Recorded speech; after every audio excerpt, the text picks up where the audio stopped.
Okay, we'll get started.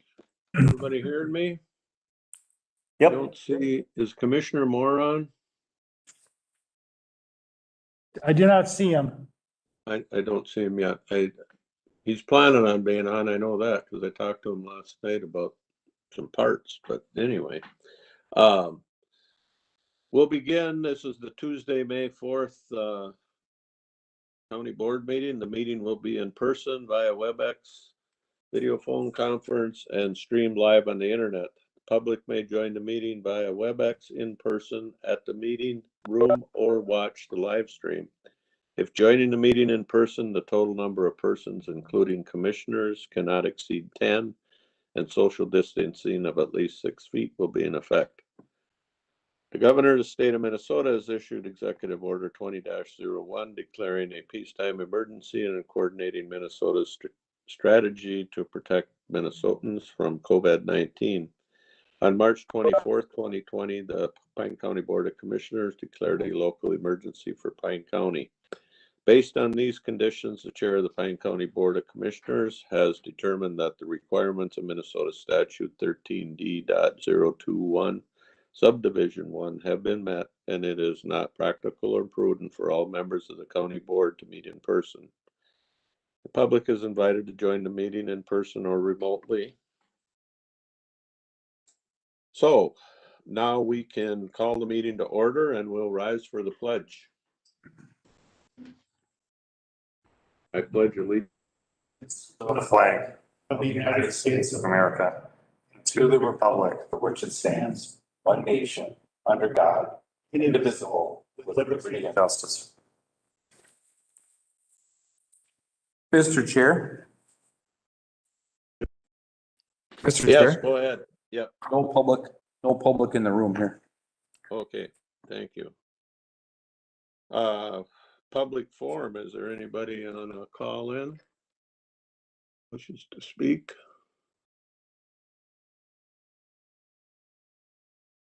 You seeing anybody, Ryan? I Nobody's do not, raising and their- there is no chat messages either.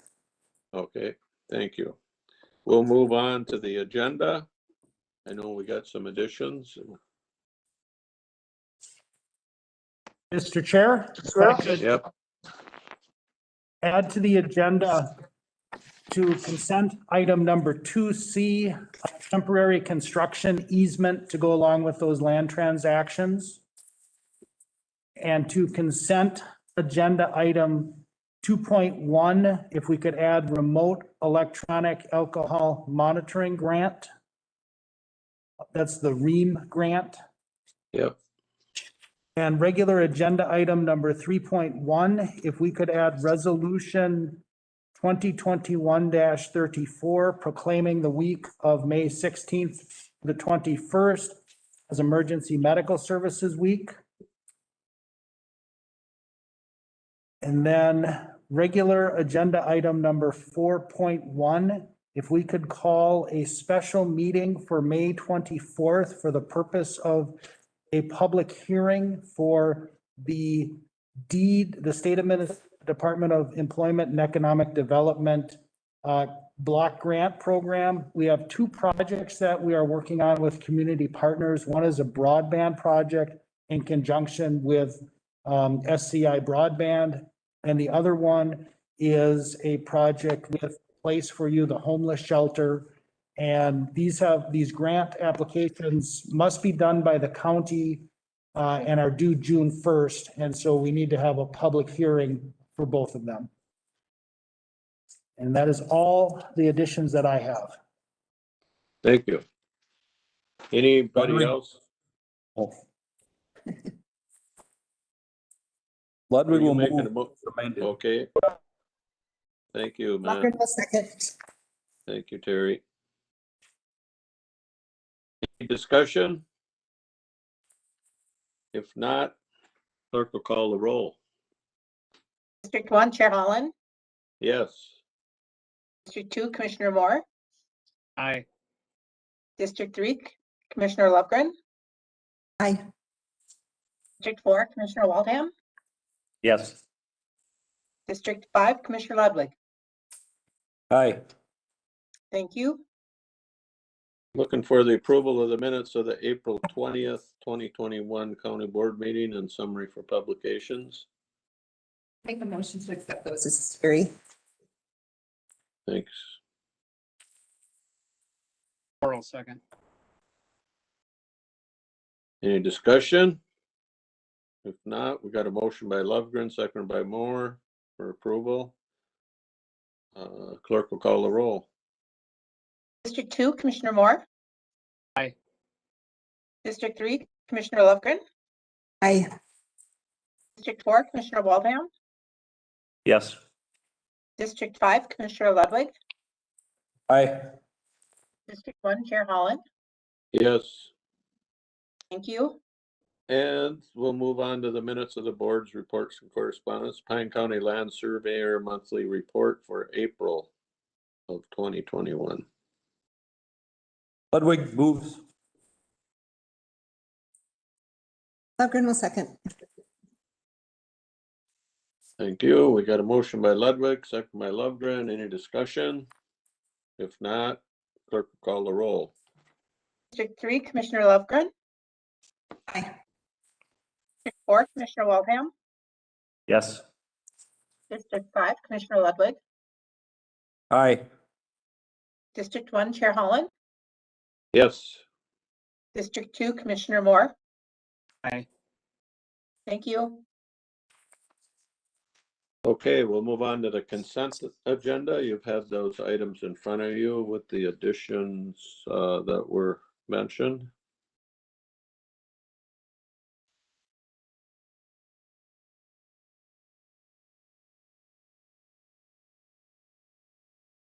Make a motion. And agenda. What was that, Terry? Yes. Motion by Lovegren.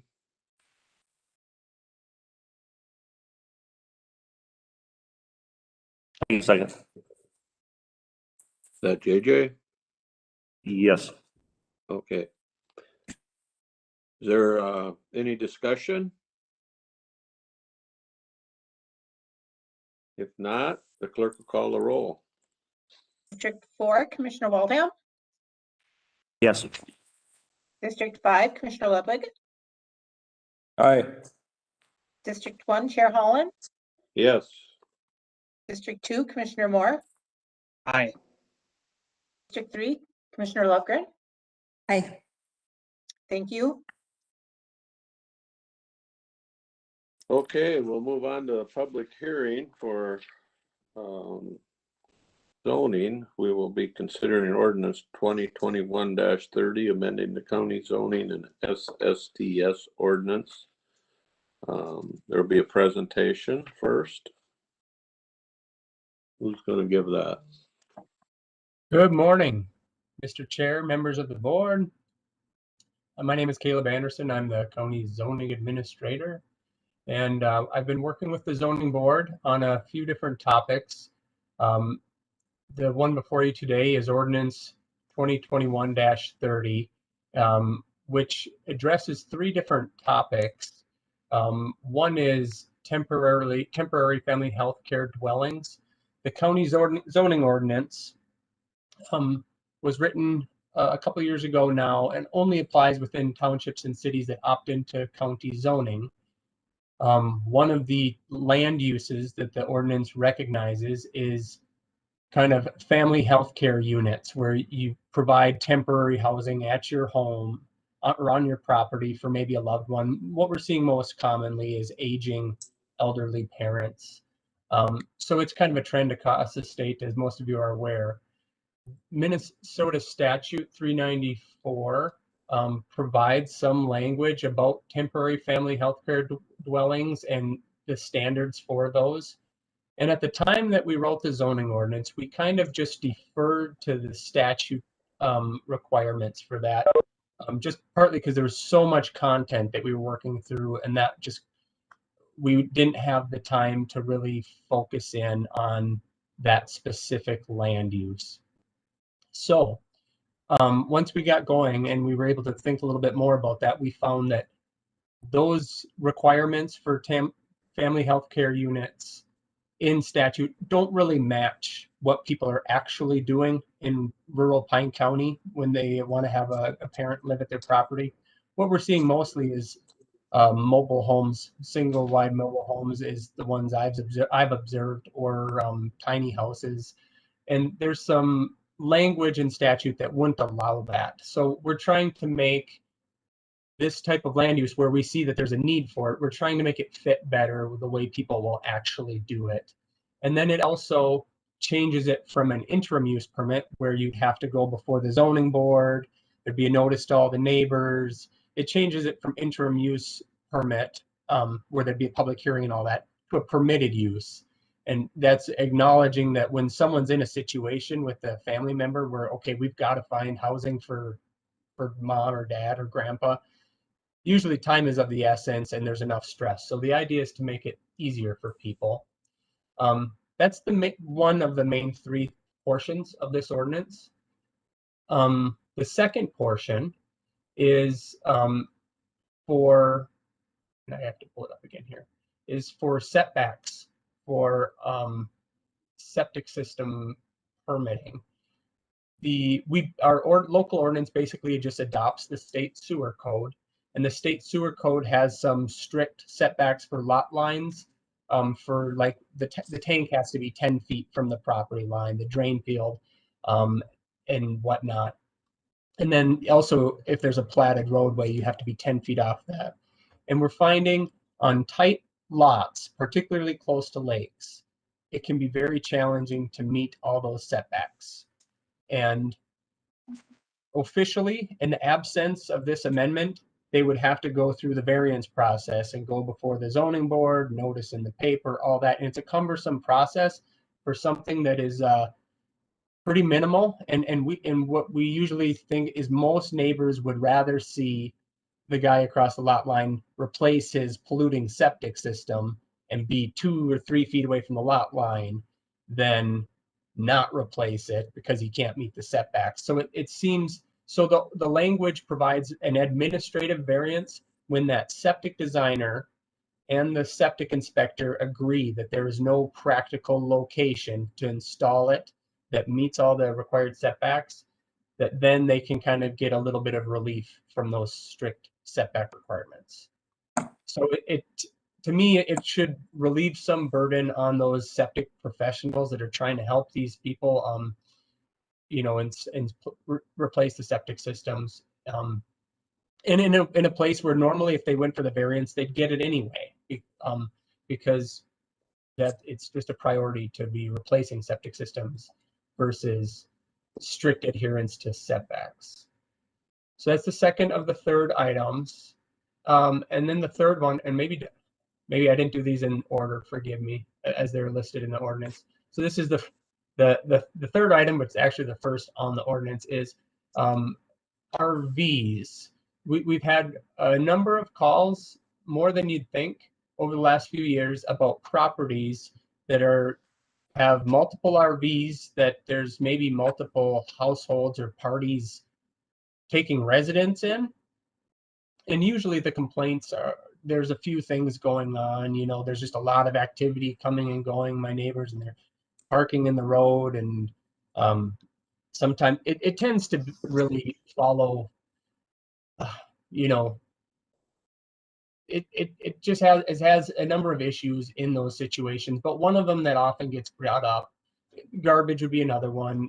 Sometimes, you know, there tend to be low income situations where maybe someone can't afford proper garbage disposal, because they can't afford a home. You know, it's a rough situation for those people. But we get calls about, well, then what about the septic? And a lot of time these calls are going through the township, because the township is the zoning authority, and they look to us for, well, you're the septic authority. What do these people with the RVs have to do? And I've worked with the Minnesota Pollution Control Agency on that and learned that really with the way our ordinance was written before, we really don't have jurisdiction to require any type of sewage management facilities for those properties. So this ordinance kind of provides conditions under which people living in RVs got to have some type of sewage management. And it kind of looks to a holding tank, or if not a holding tank or a full septic system, then they would have to have a compliant privy composting toilet. And then the final option would be like a Biffy John from a rental company, or purchased from a rental company and then maintaining pumping receipts. So it's an attempt at getting a little bit better handle on those situations, though they're certainly difficult to deal with. So that is the what, why, and how. Any questions for me on that? Questions, Chair? anybody? I have one. The recreational vehicles, I have some concerns with that one. I have a non-licensed recreational vehicle in my house, at my home, and it's not used, it's just there because someday, you know, we might want to fix it up and use it. So according to this ordinance, I would have to have septic because it's not licensed. The other thing is it says occupancy or use of a building without compliance. I have another mobile home or motor home that we do utilize, and we allow people to stay at their, you know, our house is full. So if somebody wants to stay or needs a place, a friend of ours, if he comes down from this Duluth, we'll open that up for him to stay there. But it's self-contained, so I can just drive it into Slim's and I can dump it, and it's not an issue. The way that this is written, that would make an issue for people like me. So I guess I'm not in favor with the part that has the motorhome attached to it.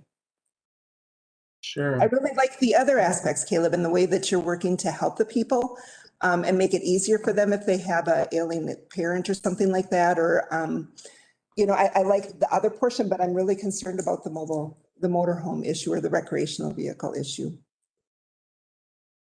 Yeah, your point is well taken. And the way it sounds is the intent of the RV portion was not properties like you're describing, where we own an RV and it's parked in on our property, you know.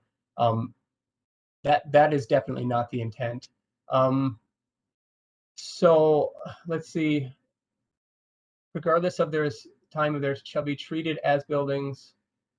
When each of any of the following occurs. So yeah, so if if it didn't have license tabs, that would trigger it. Obviously, the one that you take camping would not be triggered, correct? Because that would have license tabs. And then it wouldn't have a structural addition, or there would be nothing that would resemblance residence in it. And so I guess I'd be interested in Reese's opinion on that, where the authority we have to direct the rules towards kind of the spirit of them versus, and that's sometimes what actually happens is maybe the wording wasn't 100% what you intended, but we know the intention, that's why we use it. So I understand that what you're looking for is the properties where that's where they go. That's their cabin, is a recreational vehicle out in the middle of nowhere. You know, we have a good friend that does that too, and they have an outhouse at their place. And I honestly don't know, because of their use, if they have regular pumping in their outhouse, or, you know, I guess I'm not one that's going to hold my receipts for that. So that's another one that kind of comes up is, you know, you've got the people that are doing what they need to do. But if someone shows up at their house today and asks for something more, they're not going to have that to give to them. I guess I like your ordinance on everything except for the recreational vehicle. I'd like to see some more work on that. Mr. Chair? Yes. So Caleb, is there a way it could have, like, I'm just thinking out loud, like total number of days or total number of consecutive days in a time period or something like that? So it isn't where somebody has company. It'd be where they're using it for a dwelling. So I don't know what that would be, but. We discussed that, and we thought that was harder to enforce or harder to track, where, you know, how does the zoning technician know how many days you're in that, you know, in a given 6 months period? That would just be really cumbersome to track. So to back up one thing, where you have maybe a privy, the way this would read is that you would not have to have pumping receipts on a privy.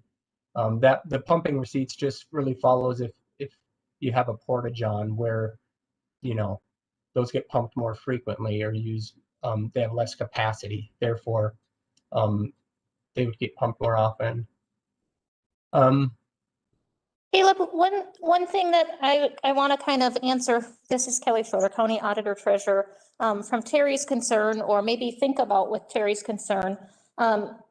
So we have a lot of motorhomes, travel trailers that are just sitting off in the weeds for the someday project that are not licensed. So the way that this reads, yes, because they're not licensed, they would have to have a septic system. I'm kind of wondering if it says when any of these following conditions occur, maybe it could be any two of these following conditions could occur. Because then the ones that are just out in the weeds that are not being used are excluded. That would be a Because- fix. I appreciate that suggestion. That's a good suggestion. I had a question mark when I was reading through my agenda also on this one, because we park our camper, it parks alongside of our pole shed when we're not camping someplace. And I have people like Terry. Matter of fact, there's a guy that's coming turkey hunting today, and he's going to stay there till he, you know, either his season ends or he gets a turkey, I guess. But it's just easier for him to stay in the camper than to stay in our bare bedroom, because he gets up at dark 30 in the morning and he doesn't want to bother us. So I understand that, and it works out great for him. But nobody would know if anybody was staying in there necessarily unless they came in my yard, because it sits there, you know. I also know people who pull their camper out to a lot they own, and just to keep their camper somewhat cleaner, they've built a little deck that when they park their camper, they pull that little deck up. And so I get concerned about, I know what we're trying to do,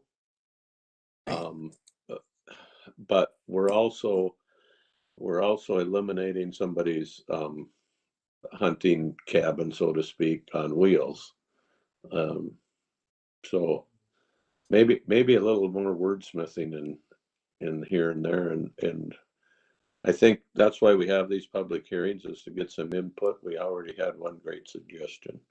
We could probably tweak that up a little bit better.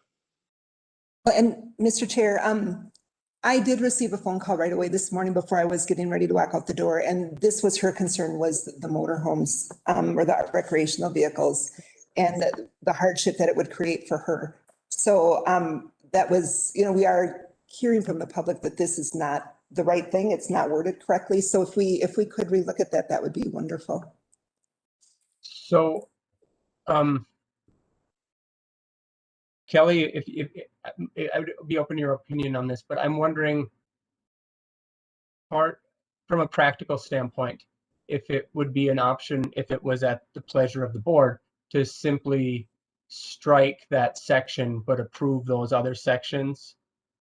And from a time management, I may back burner the whole concept. Just because the public, it's time consuming to put together the public hearing and all that. I think that would be a good idea. Dave, do you have an opinion on that? To strike the septic part of that ordinance, but move forward on the other parts? You mean the motorhome? Or yeah. Recreational RV. vehicles? Yeah. Yeah. My only comment would be is if there's a consensus that it's generally okay, but we don't want to capture people who have a RV that's not licensed, that maybe they use occasionally, like Terry was describing, you could adopt all except that part of the ordinance, and then that could come back and be revised. And as long as the revision was in keeping with the direction outlined in the hearing, I don't think it would require a new public hearing. It could just come back with revised language to meet the intent of the board. If the sense is that there is enough uncertainty that you would want longer, more substantial revisions than are expressed here today, then it probably would need a separate hearing.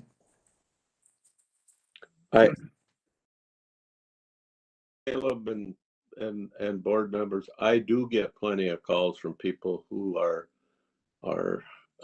disgusted with the fact that 4 or 5 people have moved in and squatted on somebody's land. Somebody owns the land, but now they've almost become a mini campgrounds, and there's nothing anybody can do because they're sitting on, they have no septic system. I don't know what they do for running water. They haul it in. I don't know, but it irritates neighbors. So I think there is some validity to doing something.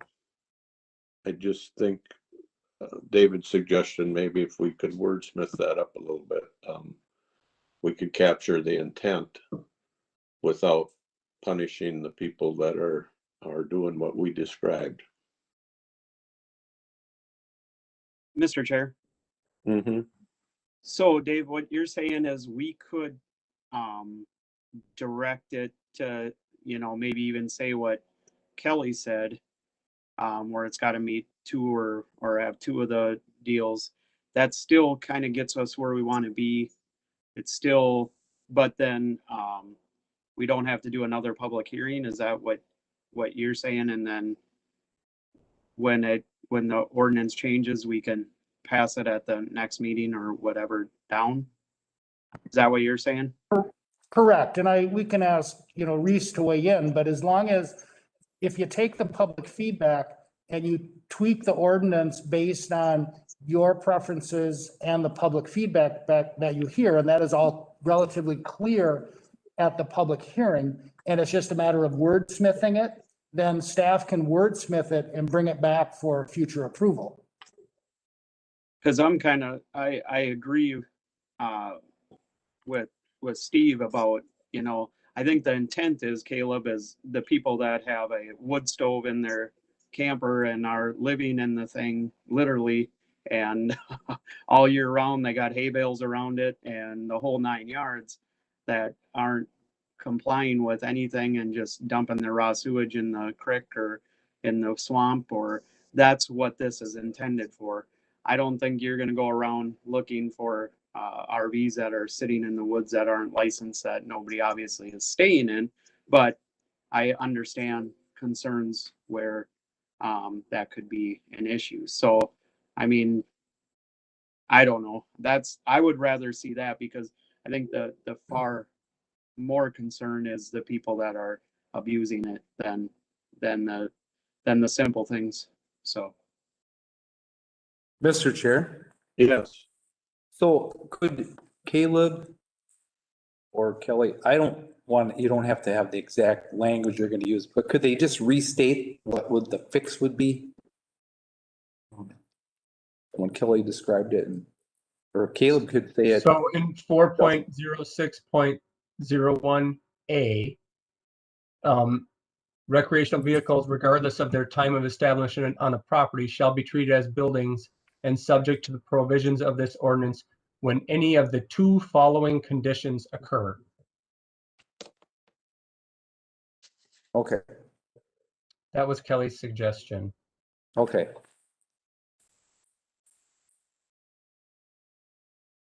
so if they construct a deck or patio and also don't have license tabs, they would be considered that. But if they have a deck or patio and have license tabs, they wouldn't. Yeah, that makes a lot more sense. And Mr. Chair, I'm just not sure that gets to what we're trying to do, right? So what's the intent of the ordinance? The intent of the ordinance is to keep people from living in a camper without sewage treatment. Is that the gist of it? Correct. I believe so. And so, yeah, I mean, I guess I don't know. It's hard. So I a simple fix to any of these is having current license tabs. And I think I just purchased them. They're $50. for our camper. I don't know on a motorhome if they're a lot more or not, but And that makes my point in that if it's currently licensed and you're using it in a way that the ordinance is intended to prohibit, the difference between you being legal and your neighbor being illegal is that you're willing to pay the $21 a year for the license. Yeah. That doesn't seem to get to the use that we're trying to control. And Mr. Chair, in all honesty, it's way cheaper for me to go get license tabs for my camper than it is for me to pay property taxes on it, which I will pay if it's not currently licensed. Big difference. Yeah, I think how do you get by without having a duration of occupancy? Somewhere Well, in there. to answer your question, Dave, if they went and paid just to get the tabs to get out of hot water on it, you still would have the other criteria, numbers 1, 3, or 4. If you met one of those, then you'd be subject to the rules. So in my township where I live, we have 2 people that are living in semi-trailers. You know, they don't have any windows. They just have a door. There's nothing there. They're just living in the trailer. To me, that would be more because it doesn't have its own bathroom in it. You know, I don't know. I mean, and you do have of a building without compliance. So it's of a building, not necessarily, but I think that there's so much more that maybe could be but discussed with this.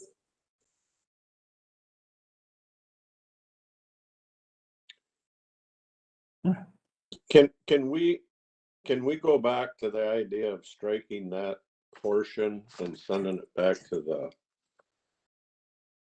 zoning board? And we could, and Mr. Chair, there is one person in the room who I'm not sure if they want to speak at the public hearing or not, but just to let you know that there is a person in the room. Okay.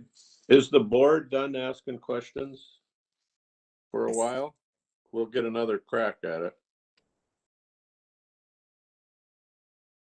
But we can open up the public hearing right now.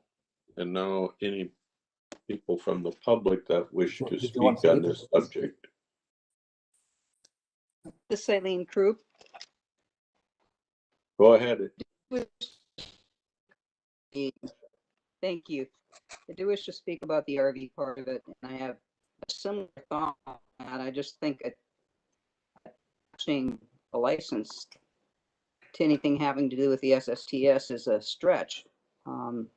It's a little bit of overreach there, I'd say. I think that's probably a township issue.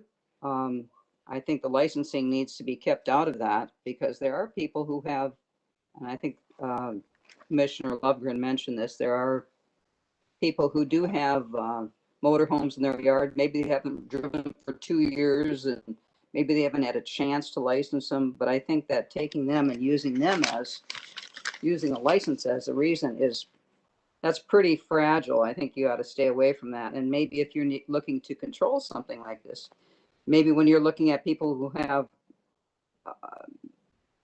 RVs, motorhomes, or whatever, and you're worried about whether or not they have septic in there, maybe that should be a public health issue.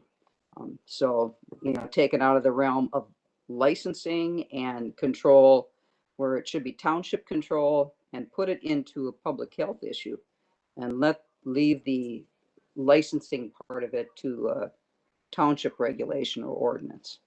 Thank you.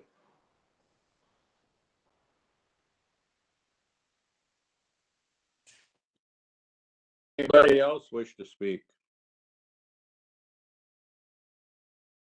If not, the board, what's the board's, we'll close the public hearing and go back to the board. What are your wishes, board? Mr. Chair, Yes. I guess, like you said, the biggest thing with this is I don't, the problem is you put something on paper and that's what you have, but the intent is not going after that type of stuff. The intent is sewage being not properly disposed of. I don't think anybody here can disagree that if your neighbor was doing this, flowing onto your property, you would not be happy. I live on a creek currently. If my neighbor up the creek was dumping his in there and there's absolutely nothing you can do about it, I would guarantee you anybody that's on this at this meeting right now would not be happy. So I do believe there's something that should be done, and this isn't something that doesn't happen. It happens all the time. That's why we're addressing it. I don't know if it might be worth re-looking at it. I don't know what you can change to make it that way, but I guess a question for me is, could somebody, let's just use Commissioner Lovegren as an example. If Caleb showed up at her house and said, hey, you got to put license on this or whatever, you can clearly see if someone's living in it or it's a project or something like that. Could they use their discretion to not do something about it? And or does that just get sticky? I don't know. That's what I'm asking.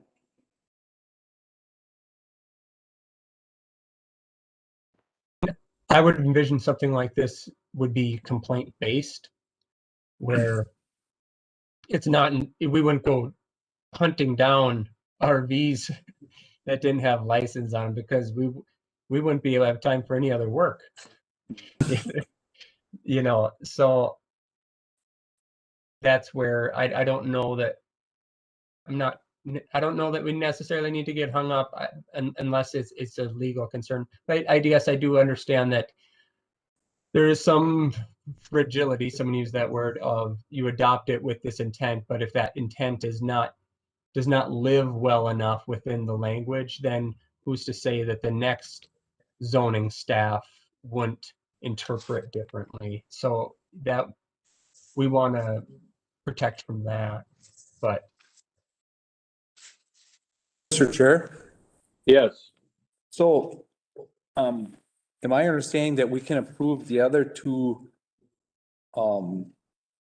statute or the rules in the ordinance, the 4.3.1 and the 5.03.04? Because we agree on those, and the only thing that need to be looked at is the 4.06.01. that's my understanding. And I will move that if we're at that point. And Lovegren will second.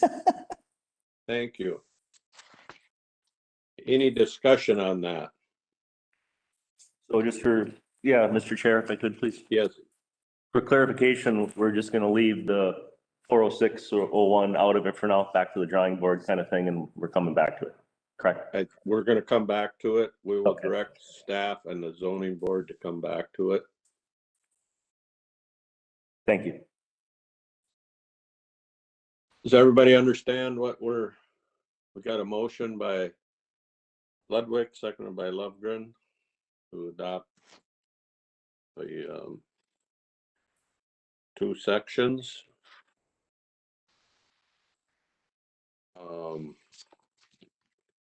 And we've had discussion on that.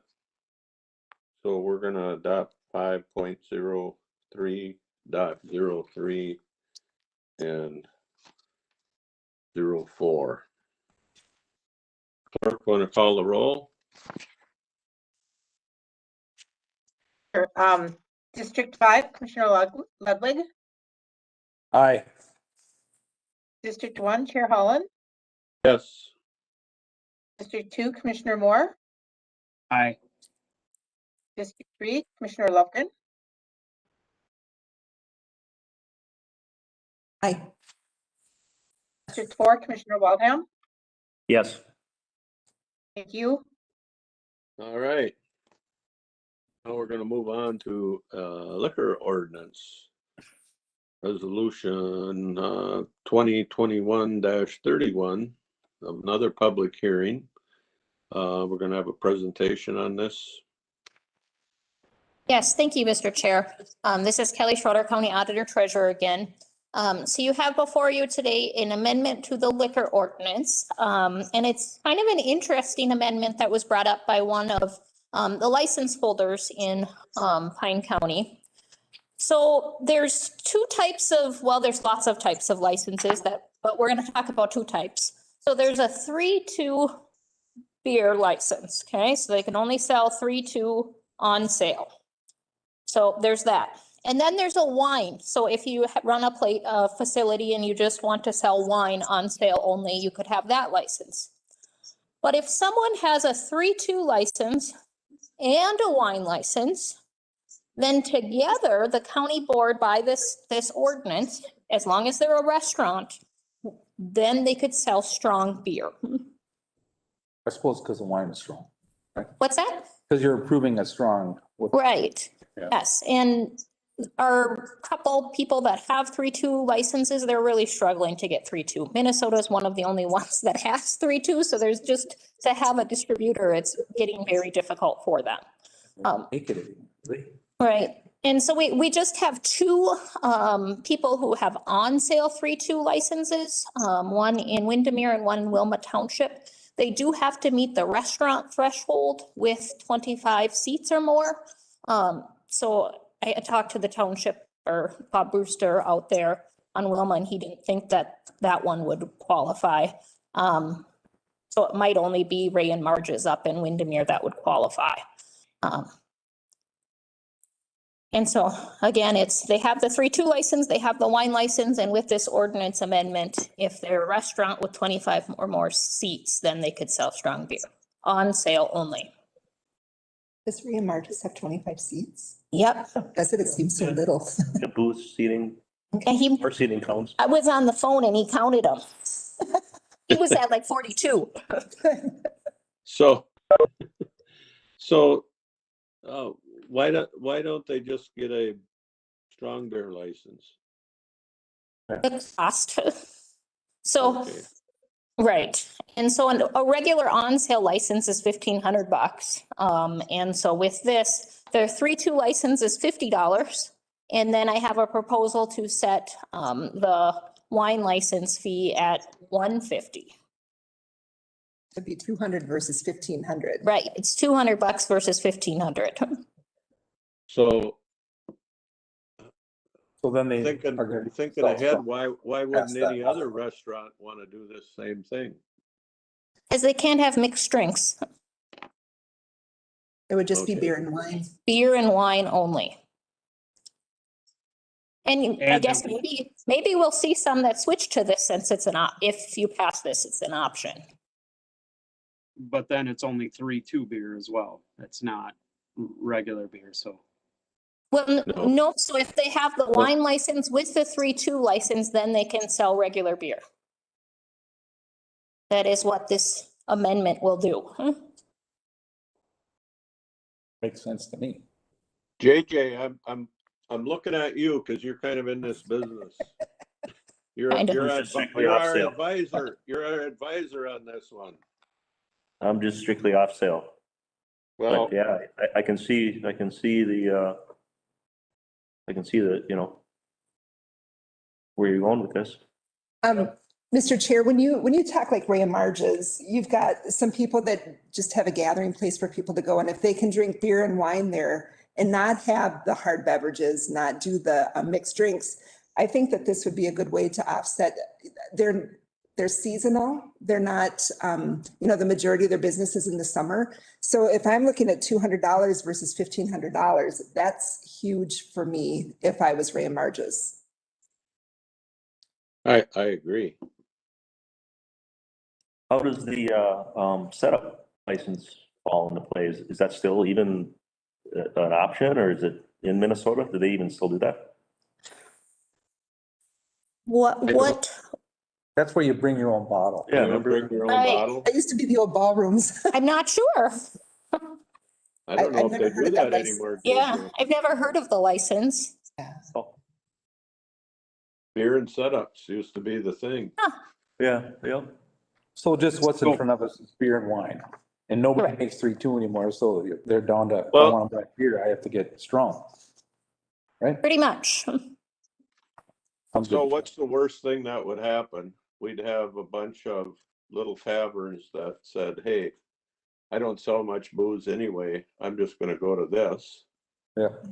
I'll give up my 6 customers that come in and have a shot of brandy every day and The save market, 1,300 the market will bucks. drive that, right? Right, right. And And that's so right, maybe that's- it's, we'll Set up. survive. We want them to survive. So, Mr. Chair, I got one question for Kelly. Is this how it's typically handled in other places? I was Yes. just in Florida and we were at a few Oh. restaurants down there.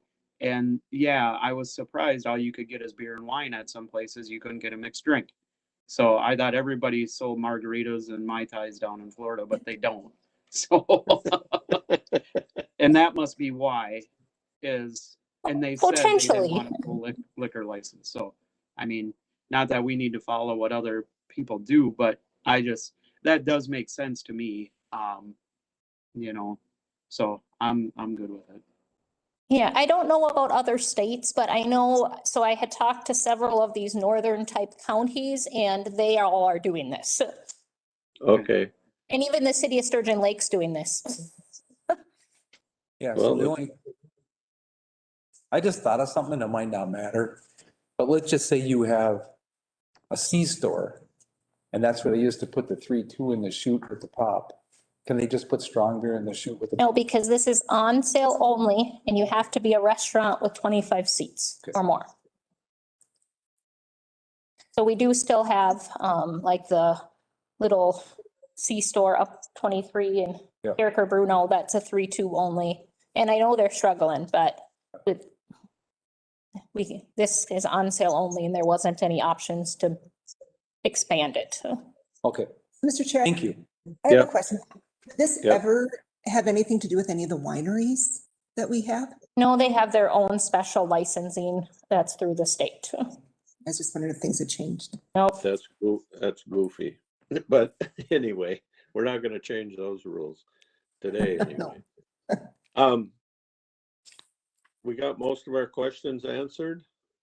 If we do, we'll open up. Is there anybody from the public that wishes to speak on this? In the room here.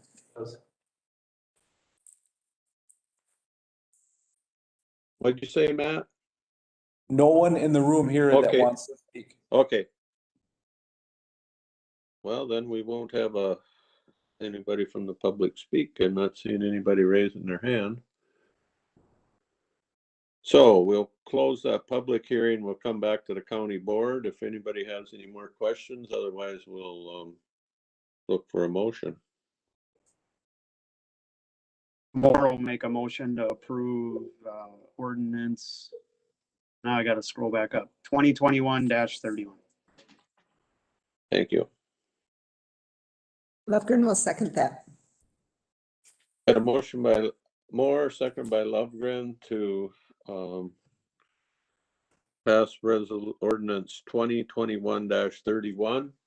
Any more discussion? If not, clerk will call the roll. Mr. Chair. Yes. Also, the fee should be stated. Oh, you want to state that in your motion? Yep. Josh? Yeah, I will state, it's 200 or 150. It's $150 for the wine and $50 for the 3-2, so it'd be $200. Right. Okay. The $50 fee is already set, so it's just the 150 that we need to address for the wine. So Okay, it would be a total of $200 for both of them. Right. Okay. all right. So the ordinance 2021-31 at $150. You okay with that, Terry? Yes. Now the clerk will call the roll. District 1, Chair Holland. Yes. District 2, Commissioner Moore. Aye. District 3, Commissioner Lovegren. Aye. District 4, Commissioner Waldham. Yes. District 5, Commissioner Ludwig. Aye. Thank you.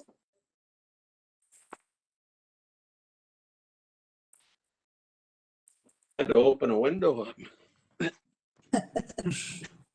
I'm in my sun porch and the sun is warm. Amendment for joint powers agreement, work release. Mr. Chair, members of the board, this is an annual agreement that we will enter into with the DOC on a work release program in the jail. They're looking to just extend it out another year. No changes in rates, no changes in the max amount of pay that they would pay the county. The initial was $80,000 max paid in a year, and then just push that out to $160,000 in the 2 years. Just to let you know, though, we have yet to have, due to the pandemic, we've yet to have anyone going out on our work release program. So our current for the first year has been $0 coming in, and unless we start getting things opened up, that'll probably continue on. So it's more of a formality that we have the program in place. Should we be opening up, then we'll move forward and we have that agreement in place with the DOC. Any questions? Ludwig will move. Lofgren will second. You can take Got a Josh. motion. Whoop, I'm getting two voices. Got a motion by Ludwig. Was that Lundgren that seconded it? You can go with more. I heard him too. All right, I'll say second. Okay. Motion by Ludwig, second by Moore, for the amendment for the joint powers agreement. Any discussion? If not, clerk call the roll. District 2, Commissioner Moore. Aye. District 3, Commissioner Lovegren. Aye. District 4, Commissioner Waldham. Yes. District 5, Commissioner Ludwig. Aye. District 1, Chair Holland. Yes. Thank you. Then we'll move to 3-3.1 EMS, EMS week resolution. Somebody going to present anything on that? Mr. Chair, I can. Okay. We had our meeting last Friday, and it's the thing we do every year. Yep. And yep, Emergency Medical Services Week is May 16th through the 22nd, 2021, and they just asked that we do the resolution proclamation thing, so that's what we're doing, and I will move. Yeah, and I will move that resolution 2021-34. Okay. Are there any questions, any discussion? Do we have a second for that? Lofgren will second. Okay, any discussion? If not, clerk call the roll. District 3, Commissioner Lovegren. Aye. District 4, Commissioner Waldham. Yes. District 5, Commissioner Ludwig. Aye. District 1, Chair Holland. Yes. District 2, Commissioner Moore. Aye. Thank you. Okay, we're gonna try to schedule a in-person special meeting. The committee of the whole, but it's a full board meeting. We can take action at that because we're gonna notice it and everybody's gonna see the agenda. We've got some topics that have kind of been rolling around for a while that we wanna finish up on. One is the Second Amendment, the sales tax for transportation and roads, and broadband, and the American Rescue Plan, and economic development update. So does the 29th at 9 a.m. work for everybody? Yes.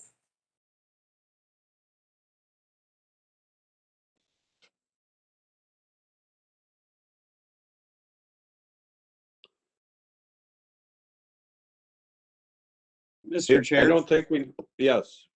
I seen you do have, there was like a remote option on that.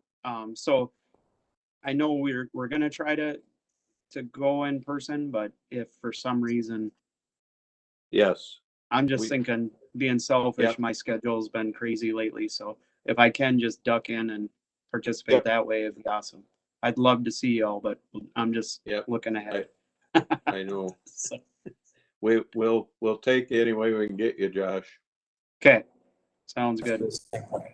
Just in case. Yeah, and Yeah. Mr. Chair, just to clarify, there will be a full remote option for the public as well to either watch it on the web stream or on the WebEx.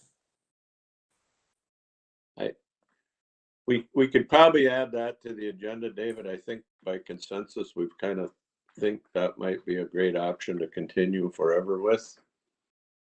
Especially as we start rolling out great broadband across Pine County. So, I don't think we need a motion on that. Or do we, David? It's not required. Okay, we're gonna all be there on the 29th, one way or the other. And we'll move to 4-1. Special meeting for, the block grants for deed. It's just gonna take staff till the midnight of the 23rd to get everything together probably. We'll have a meeting the 24th. We have to pass a resolution, to, pass that up to chain of command, so. May So, Mr. 24th, Chair, yes, we're working on two projects in conjunction with local partners. And we anticipate that these will be projects that will meet the qualifications and that we can submit. But as you were indicating, we will be working up to the very end to get them submitted. The deadline for submission is June 1st. yep, Mr. Chair, yes. the question is, I just sent out that email to all the cities yesterday. So if we get more cities that can get everything together, can we add them to this special meeting? Because the cutoff's going to be the same for all of them. And if a city were going to apply, they would have to hold their own public hearing. Okay, it wouldn't be done through us. Okay, okay. Yeah, yeah.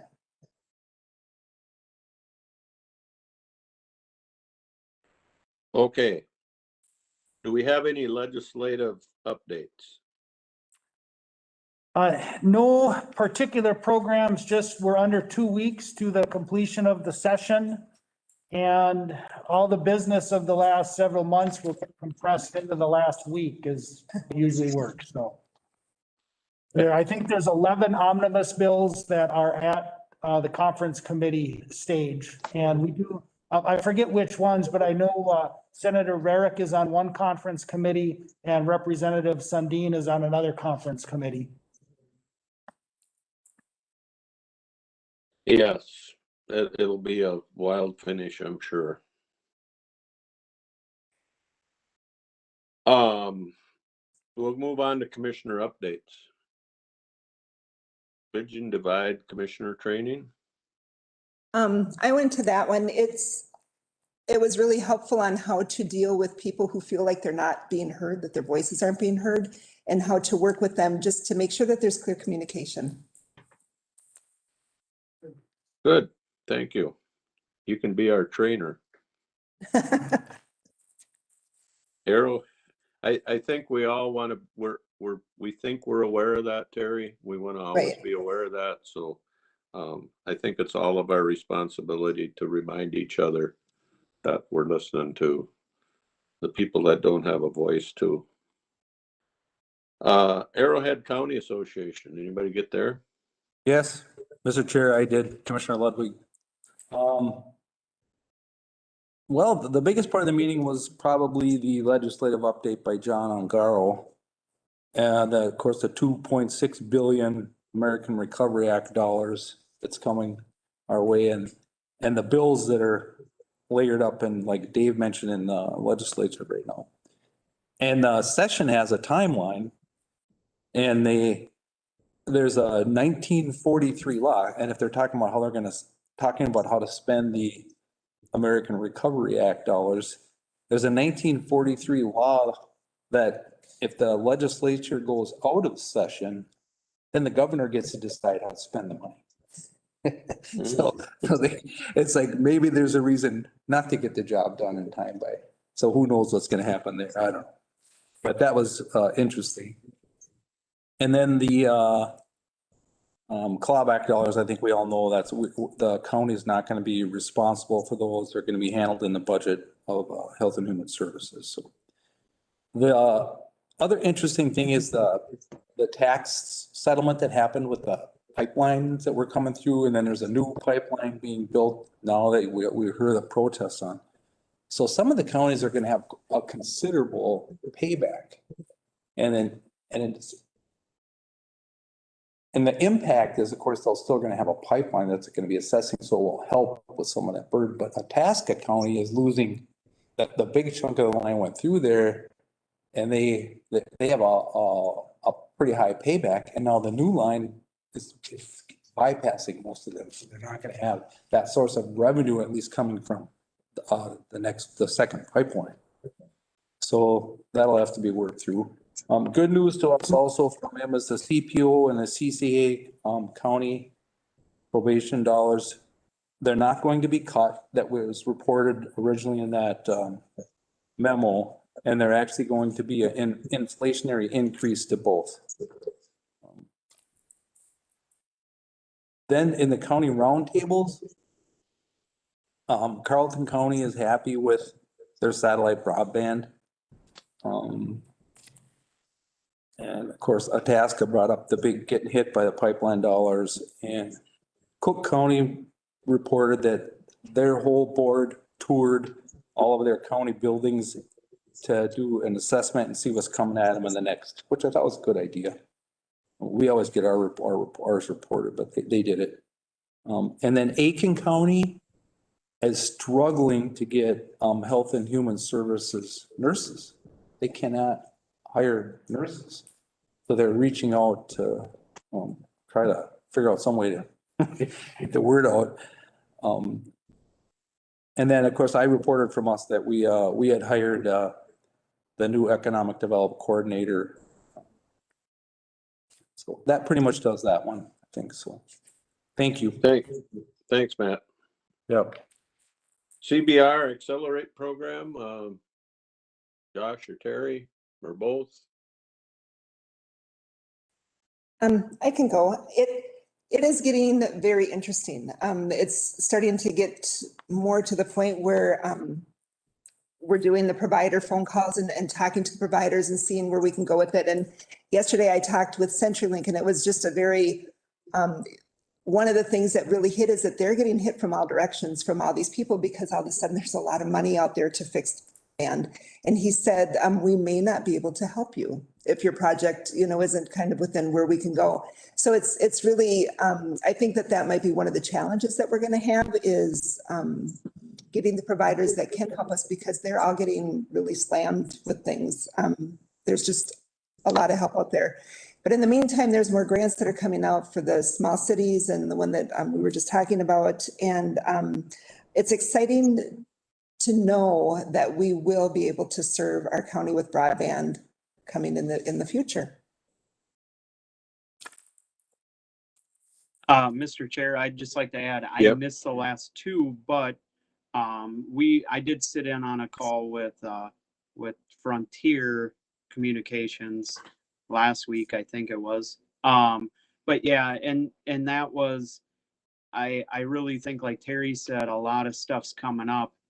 I think our leverage is being one of the lowest counties served, that I unfortunately I hear a lot of, some of the providers are, kind of gave you the answer they gave you, Terry, but there are some providers that are willing to work with us and try to get something going. And I think that's going to just be what's going to happen out of this, is we're going to have to find the ones that want to work with us and go to town with it. And if the other ones don't want to, then that's their deal. So, but a lot of good work coming out of there. I think I'm very encouraged just from the fact that we've been able to pick up the phone and get numbers and names of people to talk to, and they've actually talked to us, which is more than we've done for a while. David and I are trying to line up a meeting with Midco. I haven't connected yet, David, on a date with those folks. But like Josh mentioned, we did talk to Frontier. We've talked, David has been in contact with SCI, Savage Communications, several times, and so they have a project going on that they're going to apply for. So I think we have, you know, and CenturyLink has stepped up to the plate in our neighborhood and not provided stellar service, but certainly way better than what people have had. And Brad By said, you know, I can actually conduct business now. I can stay home and have a Zoom meeting and not lock up. So that's improvement. So we're happy about that. And we'll keep charging ahead. Snake River Watershed, that's canceled. AMC Futures, virtual coffee. Did anybody make that one? I did. It was with Mark Thomas from the U of M, the professor of neuroscience. It was a lot of talk about alcohol and meth are just as troubling as opioids, and it's a very costly, widespread problem. There's over 700 billion per year problem in the U.S. And we're at war with the supply and the drugs. Fentanyl is really easy. It doesn't take much to do what it does. So it was just a lot of conversation about the drugs that are out there and how it affects the people and how it affects your mind so that you believe that you have to have them. Thank you.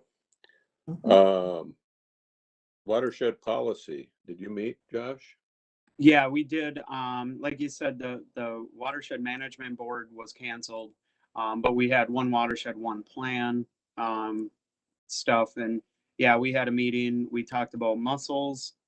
We talked about lake sturgeon, just a lot of interesting stuff in the watershed. And it looks like the next meeting, we're going to have a discussion on what we're going to do with the Snake River Watershed Management Board. So Okay. we haven't had a meeting. I think we had one meeting last year on there and none yet this year. So it is, I think we're planning on trying to just merge that in with the one watershed, one plan. And Makes sense. Yep. Yep. East Central Regional Development Commission. Anybody get there? Me, Josh, and you met yesterday. What did we talk about? That's the Economic Development Committee Oh, okay. that you're thinking of. Yeah. This is the ECRDC in Mora with Bob Voss and Jordan Zeller.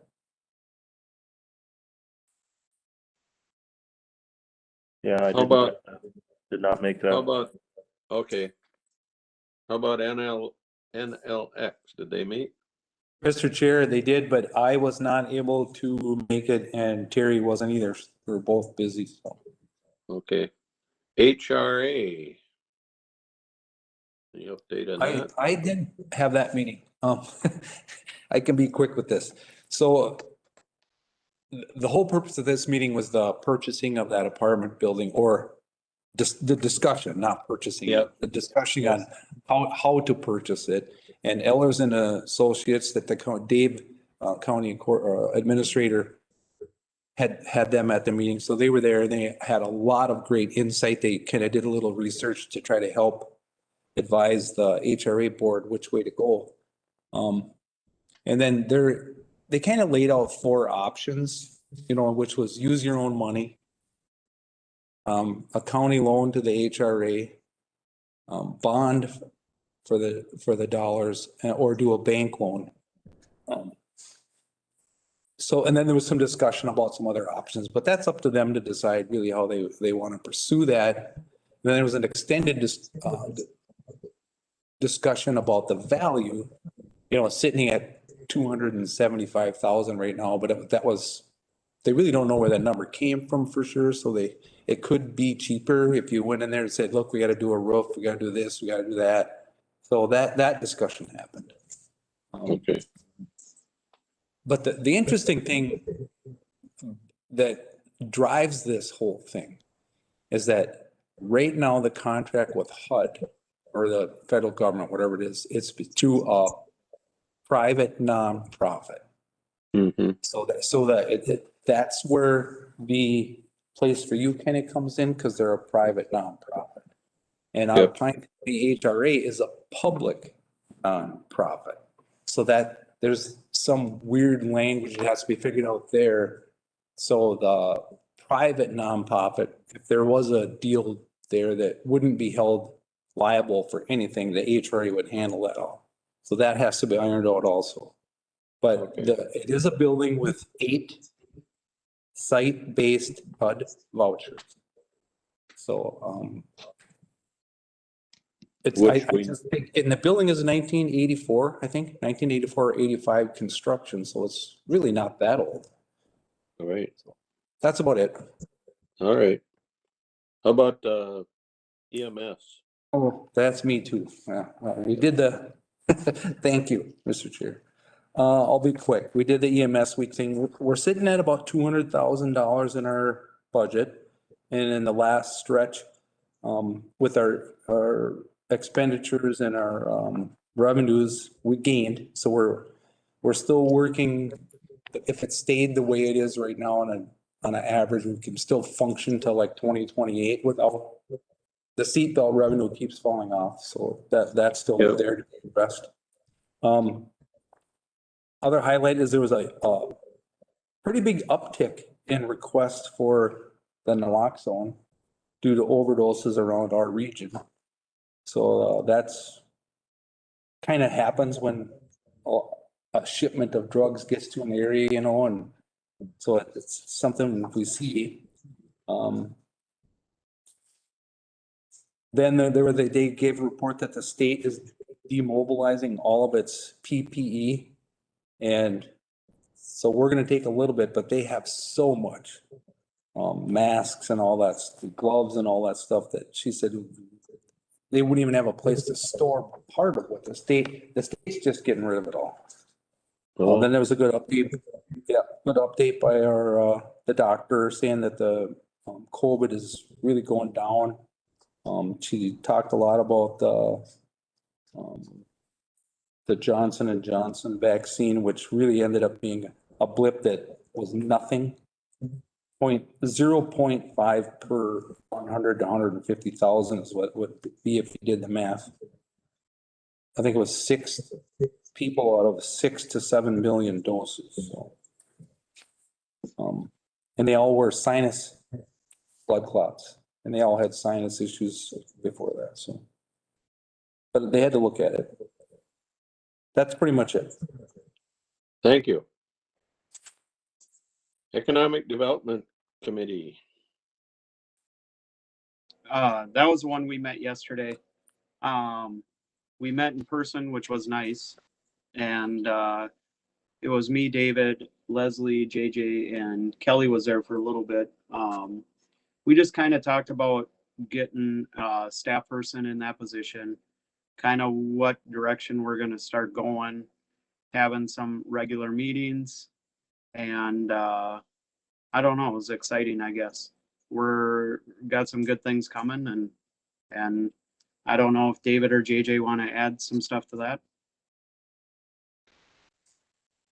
Yeah, we just talked a little bit about the rescue plan. Money's coming to both the county and then the cities and townships. You know, and the importance of getting the word out to the cities and townships that they do have some money coming their way, and they should be checking their mail regularly to make sure that they find it and get a plan. And I was just hoping that there were some projects I know that Mark LeBrun has helped our city with, and it was greatly appreciated. He did an excellent job. And maybe some of the money up that direction could even go towards some road improvements or something, working with Mark again. Yeah, and it was very nice to meet Leslie. I think she's personally, I think she can do a great job. Just, and I understand with her background and her enthusiasm, I think it'll be great. And just maybe to go into a little bit of more detail on the American Rescue Plan, because I think the committee has given some overall direction on some priorities for us to be looking at. And the county amount is about 5.7 million, and the cities and township amount is about 3.4 million. And as JJ was indicating, we need to be doing some outreach to those cities and townships, because unlike the CARES Act, they do not spend their money. It does not automatically roll to the county. And so there's probably a benefit to all of our residents to make sure all of those small jurisdictions are able to access and use the funds. For priorities, some of the ideas that were discussed yesterday were broadband, housing, business relief, trying to focus it on property improvements that we're going to make improvements that would increase the value and viability of the businesses. Sewer and water infrastructure, looking at potentially stimulating additional housing construction. And then there'd also potentially be some county direct costs and some revenue replacement. What do you mean by revenue replacement? That we could supplant dollars at some point? Yes, that these funds are able to replace lost revenue. And we have not had much lost revenue, but a couple of examples that we are aware of would be the casino sales tax, which is down about $60,000 from normal. And then liquor license fees, for example. There was discussion at the committee to potentially reduce those fees like we did last year. And so potentially we could backfill that small amount with these funds as well. Could we do the gas tax shortage too? So Matt asked about the gas tax. So the state highway user HUFT, all of those fees are down. And so Mark has got the number of about $800,000. And it's unclear in my mind if we can use these funds to replace that, because to us, it's an intergovernmental revenue. It's not a tax that we collect. The state could use its funds because it's a tax that the state collects and could backfill. So to me, the answer is not exactly clear. And we are hopeful that there'll be guidance. There will be guidance from Treasury that may spell that out, but it's an intergovernmental revenue from the state to the county. And there is some provision in the bill that prohibits cuts to intergovernmental funding, in essence, a tax break because of the money. So it's maybe. Is that a clear answer for you? Yeah, clear as mud. Yep. Thank you. That's complicated stuff, I know, and we appreciate our staff to be able to wade through that. I was at our township meeting last night, and we are so lucky to have staff to help us through these kind of programs, because basically they're looking at each other. Who's going to figure this out? You know, it's we're in a lucky state. Anyway. Mr. Chair? Yes. I do have, or is that what you're gonna ask? I'm sorry. But the zoning board met, and we saw some of the stuff that was coming on that. But I just want to add one thing. There's this development called Getaway House that, the DNR's approved it, and it's on the north end of Long Lake. And it actually goes into the woods on the north side of the road, and it's just gonna be a camping. They're gonna be a little mobile. They have to be mobile. And it's just gonna be a quiet retreat type place. No ATVs, no snowmobiling, nothing like that. And it looks like it's gonna be a good addition. They're a nationwide place, and people do it all the time, and they can book and just have a quiet getaway. What lake is it gonna be on? Long Lake, and it's just north and a little bit west of Rutledge, mostly north. Is northwest. is that where Wilderness Campground used to be? Yes. but that's gonna all be taken down, cleaned up, and they're going into the woods. Nice. It's gonna be this little quiet, It's beautiful there. it's actually a pretty neat little development. Anyway, and then, we do have, I think you saw, and I'll just mention because I'm on the HRA board and I forgot to do that, that Jan Oak has, tendered her letter of resignation due to health reasons. You are gonna have to fill that. So I think. believe our next Good help. I think Terry's appointment up. would come out of District 3. So Terry, Right. um, Yes. that's your district. We generally let the commissioner do the picking out of their own district. And Mr. Chair, do you have Greg Kusnicka? He's the chair. Do you have his contact? Anyway, I do. Minnesota rural counties. Every time I log on to that meeting, something happens on my farm here. But anyway, every time I could listen yesterday, they were talking about rural hospitals, which we don't have a county-owned hospital, or they were talking about biofuel plants, which we don't have any biofuel plants. And so we're a little disconnected from that organization. So I think maybe we've got really good connections with the Northeast County Association and with AMC, and we can't belong to every organization. And we this fall we'll take a good look maybe at dropping out of that organization, but we'll see. Mr. Chair, Yep. I went to a shack meeting. And so, Okay. one of the things that they were talking about is that due to COVID, we were really able to find out the strengths of our our health department, which we have a very strong, great health department that has done an amazing job in everything, trying to keep up with COVID, but doing all their regular jobs on top of that.